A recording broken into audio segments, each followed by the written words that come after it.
Hey guys, back with another video. Sticking with the style of kind of hopping between like janky, low-powered, fun decks and going to high-powered decks that I love to play. Today I'm going to talk about a high-powered deck. I'm sure you guys have either been in the situation or maybe you will be in the situation.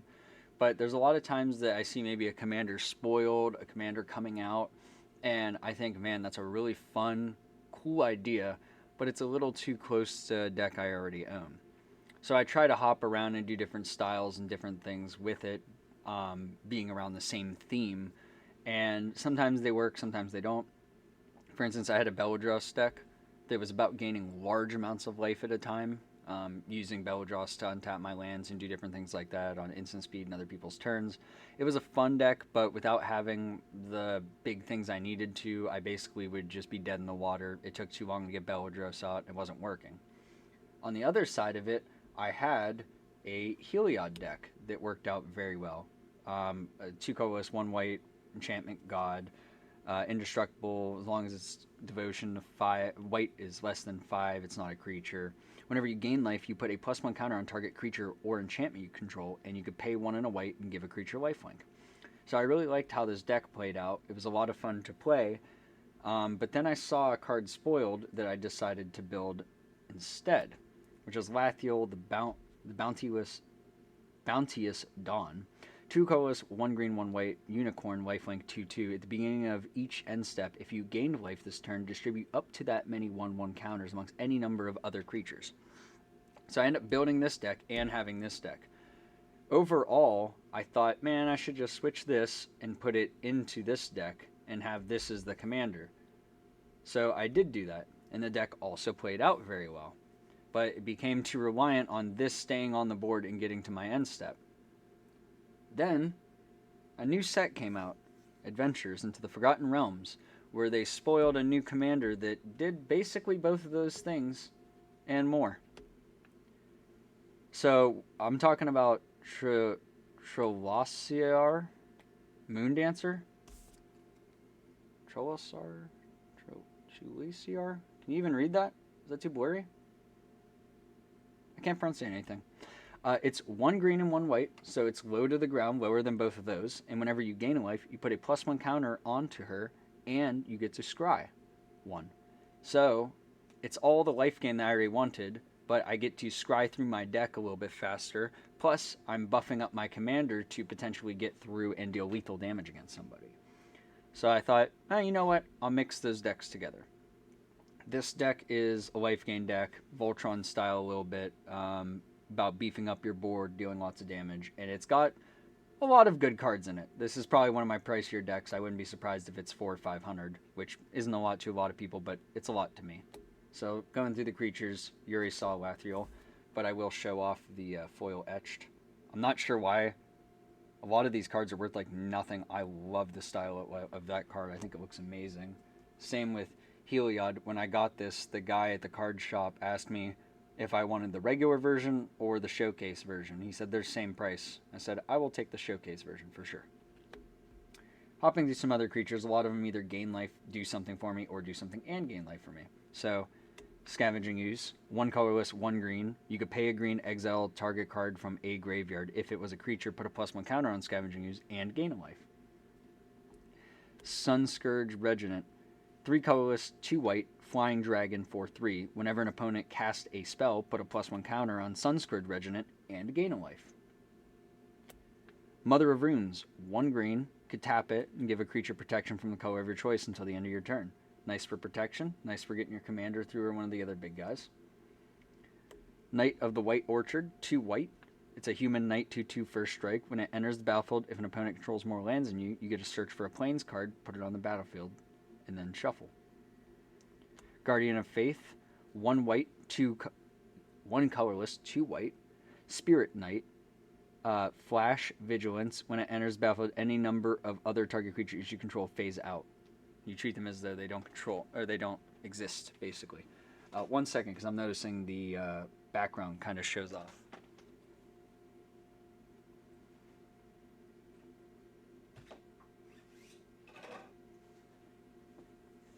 Alright, hopefully this will help fix that up a little bit. Put my brood moth mat down. Maybe that'll help.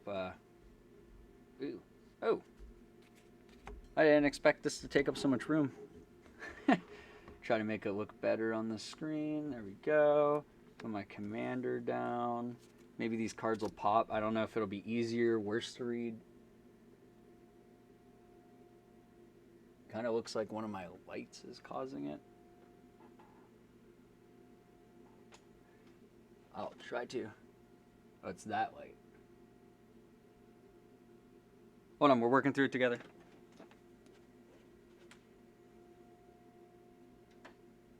We're working through it.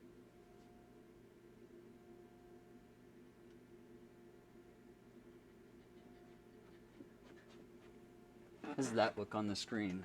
We'll try that for this video. I apologize for like the pause between for the 3 people that watch this, but hopefully that card is at least readable now.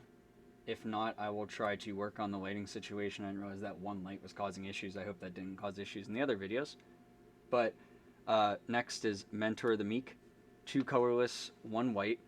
Human soldier. Whenever another creature enters battlefield with power 2 or less under your control, you could pay 1 to draw a card. Esper Sentinel. Whenever an opponent casts their first non-creature spell each turn, draw a card unless that player pays X, where X is Esper Sentinel's power, which is almost entirely always going to be 1, but I don't know if that makes it better or worse. Knight of Autumn, 1 colorless, 1 green, 1 white, Dryad Knight, 2/1. When it enters the battlefield, you either put 2/1/1 counters on it, destroy target artifact enchantment, or gain 4 life. It's mostly in there for removal, but it is good to be able to gain the life if we need to. Welcoming Vampire. 2 colorless, 1 white vampire flyer. Whenever 1 or more other creatures with power 2 or less enters battlefield, draw a card. It only triggers once per turn. Soul's Attendant. 1 white, human cleric. When another creature enters battlefield, you may gain a life. Mothra, Supersonic Queen. As you know, my favorite card, or at least one of them. 2 colorless, 2 white, insect, 3/4 flyer. Whenever a creature dies, if it didn't have flying, return to the battlefield with a flying counter on it. My friend got me the Mothra version of it, so this is the Luminous Broadmoth normally, but I love this card so much. It's like my favorite card in my collection. Essence Warden. Whenever another creature enters the battlefield, you gain a life, or enters into play. Suitor Priest. 1 white, 1 colorless. Whenever another creature enters battlefield under your control, you may gain a life. Whenever another creature enters battlefield under an opponent's control, you make them lose a life if you want. Daxos, Blessed by the Sun, 2 white. Its toughness is equal to your devotion to white. Whenever another creature enters battlefield under your control or dies, you may gain a life. Conclave Mentor, 1 green, 1 white. Whenever 1 or more counters will be put on a creature you control, that many +1 counters are put on it. And when Conclave Mentor dies, you gain life equal to its power. Prosperous Innkeeper. 1 colorless, 1 green. When it enters, create a treasure. Whenever another creature enters battlefield under your control, gain 1 life. Lunarch Veteran. 1 white. Whenever another creature enters battlefield under your control, you gain 1 life. And you could disturb it for a colorless and a white. And it will flip over into Luminous Phantom. It is a spirit cleric 1/1 flyer. Whenever another creature leaves the battlefield, you gain a life. And if it be put into anywhere, a graveyard from anywhere, exile it instead if it's on that side.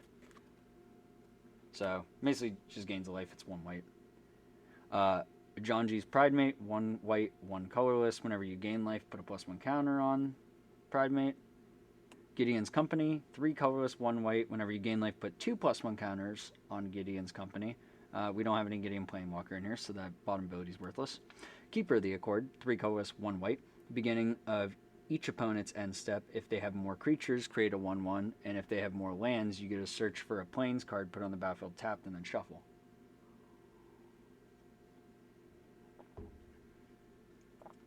Gala Greeters, 1 white, 1 colorless, 1 green. Whenever another creature enters battlefield under your control, choose one that hasn't been chosen. You either put a +1 counter on Gala Greeters, create a tapped treasure, or gain 2 life. Soul Warden. Whenever another creature enters battlefield, gain 1 life. Speaker of the Heavens. It's a 1-drop flying vigilance 1/1. You could tap to create a 4/4 angel creature if you have 7 or more than your starting life total. You can only cast it as a sorcery. Sun Titan. When it enters the battlefield or attacks, return a permanent card with 3 or less CMC from the graveyard to the battlefield. Twin Blade Paladin. 3 colorless, 1 white. Whenever you gain life, put a +1 counter on it. And whenever you have 25 or more life, it has double strike. And last but not least, Blossoming Bog Beast. Pretty amazing card. This is probably the best card in the deck, surprisingly, and it's very cheap. 4 colorless, 1 white. It's a creature beast. Whenever it attacks, you gain 2 life. Then creatures you control gain trample and +X until the end of turn, where X is the amount of life you've gained this turn. So even if you just gain 3 life before you go to combat, which is very easy, you're going to gain 2, and then everything is going to get +5/+5 in trample, making a very nice overwhelm stampede type thing. So as you can see, pretty straightforward. They either do good things, gain you life, or they're valuable in other ways like ramping and stuff. Like I said, this deck is pretty expensive for my taste, so you'll see a couple cards here that are pretty expensive. Palestine Talisman. It's 3 colorless. You tap it to add a colorless, and when you do, you gain 1 life. So it's basically in there because it's a mono rock that gains life. Pearl Medallion. All white spells I cast cost 1 less to cast. Soul Ring. Taps for 2 colorless. Cosmos Elixir. It costs 4. And at the beginning of your end step, draw a card if your life total is greater than your starting life total. Otherwise, just gain 2 life. Shadow Spear. 1 colorless. Equipped a creature gets +1/+1 and has trample and lifelink. You could pay 1 to make it so your opponent's creatures lose hexproof and indestructible until the end of turn. You can equip it for 2. Again, I hope that you guys are able to read that. I apologize if this video is a little bit lower on quality. I'll have the deck list, of course, and if it's bad, maybe I'll come back and redo it in the future just so that it's a little easier to see. I apologize. Mauler of Skyclaves. It's 2 colorless, 1 white. Equipment. When it enters the battlefield, attach it to a creature you control. The equipped creature gets +2/+2 flying and first strike. So it's nice in general to put on our commander, but also like the Ajonzis and stuff like that are already getting big. We can give it flying now to help it get through.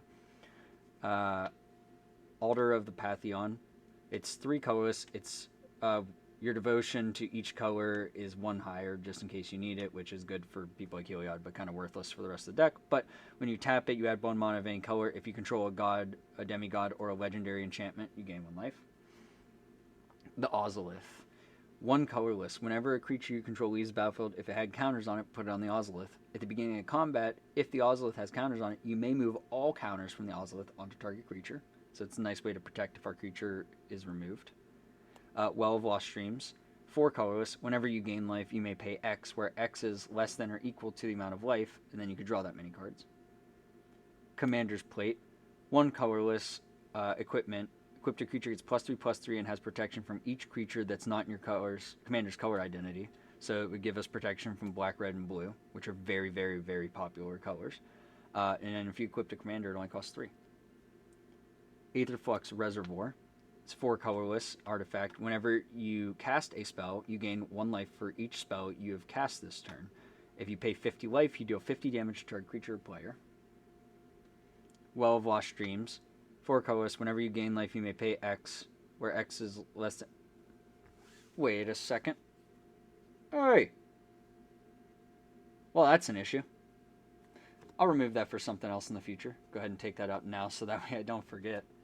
I think that I switched another card out and accidentally duped that in there. But I made this change before I played my last game, so don't worry about that. I haven't played this deck in a couple weeks, so... Hasn't been played and mistaken, but that's it for the artifacts. Besides that one mix-up, it's pretty much just some draw things, some life things, some protection things. Pretty straightforward general stuff. Speaking of straightforward general stuff, the enchantments for these kind of decks are very plain, very straightforward. Ajonji's Welcome. 1 white. Whenever a creature enters the battlefield under your control, you gain 1 life. Ashes of the Eberhorent. 1 colorless, 1 white. Players can't cast spells from graveyards or activate abilities from graveyards. Whenever a creature dies, you gain a life. Authority of the Consults. 1 white. Creatures your opponents control enter tapped. Whenever a creature enters the battlefield under an opponent's control, you gain 1 life. Now, one of the most slept on cards, I'm very surprised I didn't see a lot of people play this, and I didn't see it on anybody's deck list, was Righteous Cause. 3 colorless, 2 white. Whenever a creature attacks, you gain 1 life. So even if your opponents are attacking your opponents, you're gaining life and doing stuff. It's a pretty crazy card because whenever you gain life, so if you just have these 2 out, you gain 6 life. You're putting 6 counters and scrying 6 times. It's pretty crazy. Light of Promise, 2 colorless, 1 white. Equip the enchanted creature, and enchanted creature has, whenever you gain a life, put a +1 counter on that creature. Cleric's Class, so it starts off as level 1. It's 1 white, enchantment class. If you would gain life, you gain that much life +1. If you level it up for 3 and a white, whenever you gain life, you put a +1 counter on target creature you control, which is kind of the whole thing we want to do. And for 4 and a white, you equipped it to level 3. When it becomes level 3, you return target creature card from your graveyard to your battlefield. You gain life equal to its toughness. So a nice little recursion piece if you have nothing else to do. Farewell, 4 colorless, 2 white. Exile 1 or more. Either exile all artifacts, all creatures, all enchantments, all graveyards, or all of them, any of them you choose. Austere's Command, 4 colorless, 2 white. Choose 2. Destroy all artifacts, destroy all enchantments, destroy all creatures with power 3 or less, destroy all creatures with power 4 or greater. Cultivate, search for 2 lands, 1 on the battlefield, tapped, 1 in your hand. Idyllic Tutor, 2 and a white, search your library for an enchantment card, reveal it, put it in your hand. Ooh. That's it for the sorceries. Pretty straightforward again. This deck doesn't have that much to it. It's kind of gaining life, doing its thing, having fun. Deck plays very well, in case you guys were wondering and you wanted to build it. And obviously it has a very high ceiling if you want to put more into it. Nani? It's Nature's Claim. Destroy target artifact or enchantment. Its controller gains 4 life. Silence. 1 white. Your opponents can't cast spells this turn. Brave the Elements. For 1 white, you get to choose a creature, and white creatures you control gain protection from that color until the end of turn. It's very nice if you want to swing in, because you can't be blocked by those creatures. Beast Within. 2 colorless, 1 green, destroy target permanent. Its controller gets a 3/3 beast creature. Heroic Intervention. 1 and a green. Permanents you control gain hexproof and indestructible. Angel's Grace. 1 white, split second. You can't lose the game. Your opponents can't win the game. Until the end of turn, damage that would reduce your life total to less than 1 reduces it to 1. Akroma's Will. 3 colorless, 1 white. Choose 1. If you have your commander, you get to choose both, which we are hoping to have our commander out. And if so, top part, creatures you control gain flying, vigilance, and double strike. Bottom part, creatures you control gain lifelink, indestructible, and protection from all colors. So if you are going to close out a game, this is one way to do it. Path of Exile. You are going to exile target creature, and I believe this is the one that searches for a basic land they put on the battlefield tapped. This is the promo version I got from something, so I use it because I like it. Generous Gift. Destroy target permanent. Its controller gets a 3/3 green elephant. Tamiyo's Safekeeping. 1 green. Target permanent you control gains hexproof and indestructible. You gain 2 life. So this is kind of one of the cards I saw when that set came out. I was like, really? People don't think this card's good? Rebuff the Wicked. Counter target spell that targets a permanent I control. Elodamary's Command. 1 green, 1 white. Search your library for a creature card. Reveal it. Put it in your hand. Shuffle. Swords. Exile target creature. Its creature's controller gains life equal to its power. Teferi's Protection. Pay 2 and a white until the end of your turn. Until your next turn. Your life total can't change. You have protection from everything. All your permanents phase out. And then you exile Teferi's Protection. Unbreakable Formation. Creatures you control gain indestructible. If you cast it at your main phase, put a +1 counter on each of them, gain Vigilance. And then it's a flip card, but Sajiri's Shelter gives creature protection from color choice till the end of turn. So that's it for the main part of the deck. As you can see, it's pretty much like gain life, buff this up, scry, get through your deck, have any of the other things out, and you get extra value, do your thing. As for land base, I think there's only like 1 or 2 like special cards, but I will show off my lands because I have a bunch of cool lands.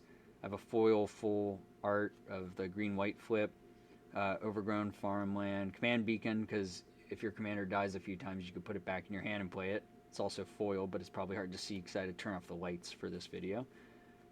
Kamigawa land, Magic Fest foil, planes, full art foil of the Unsanctioned, Wooded Bastion, Castle Ardenvale, some of the cool lands, some of them foil, bounce 1. Radiant Fountain because it gains you 2 life when it enters. Canopy Vista, Rogue Passage to help get a creature through. Foil M10 Sun Petal Grove, cool land. Fortified Village, Sungrass Prairie. Witch's Clinic is actually a good one because it can give your commander lifelink, which is pretty nice. Dual land, Command Tower, and then I just put that at the back of here. So, yep, pretty straightforward. You could kind of make this deck quite a bit better, but overall, its peak is just kind of gaining life, doing your thing, winning match. So, cool commander. I encourage you guys to kind of go out of the box when you see a style of a deck maybe and you just want to like tone yours down a little bit, maybe play something that you find a little bit more fun. Switching Heliod and the Boundless Dawn, I believe it is, to this commander made this deck a lot more fun for me. I do really enjoy playing it. I took a break for not playing it for a couple weeks just because I play it so often. So yeah, if you guys are considering building this kind of deck and you're on the fence about it, I highly recommend it. Very fun, good deck. But that's it for this video. You guys have a good day. Peace.